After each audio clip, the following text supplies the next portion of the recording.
আলাইকুম। এই মেয়েটার হত্যার রহস্যটা হইল এই রুহুল আলী এই মেয়েটার খুব সাতানি সাতাইছে। আমরা মই মুরব্বী হলেও কিছু জানা কার্য করতে।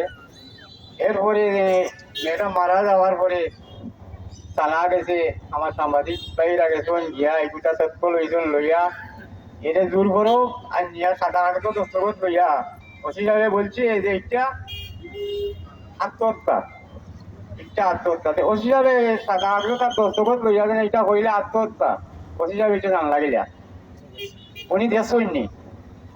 এরপরে খেতে হয়েছে যেদিন আমরা গত শুক্রবারে মানববন্ধন করতাম ওসি সাহেবের কাছে ফোন গেছে যে আপনারা এটা করেন না জানো একটু প্রাইম মিনিস্টার এটা আমরা তো মানববন্ধন করতাম প্রাইম মিনিস্টারে আসাইবে লাগি না তুমি এটা করিও না তোমার একটা আশ্বাস দিলে আমি মামলা লইমু আসামি ধরবো।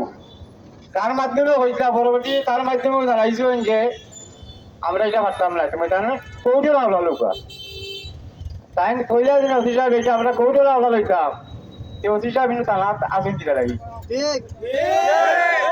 অফিস সাহেব তারা আসুন দিতে লাগি টাকা খাইবা লাগি ও দই সাহেব তুমি টাকা খাইতাই দই সাহেব তুমি টাকা খাইতাই টাকা খাও এর জবাব দিবা এই বিশ্বনাথের মানুষ এক নেতার আদর্শ এই মিলাচারির আদর্শ এই মিলাচারি এইটা শিখাইয়া গেছেন যে তাৎপর্যের জবাব দিলে দেওয়া যায়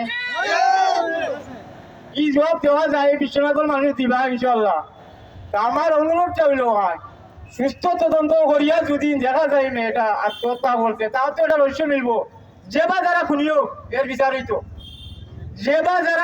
এর বিচারটা হইতো। এই পর্যন্ত আমার বক্তব্য শেষ। আসসালামু আলাইকুম।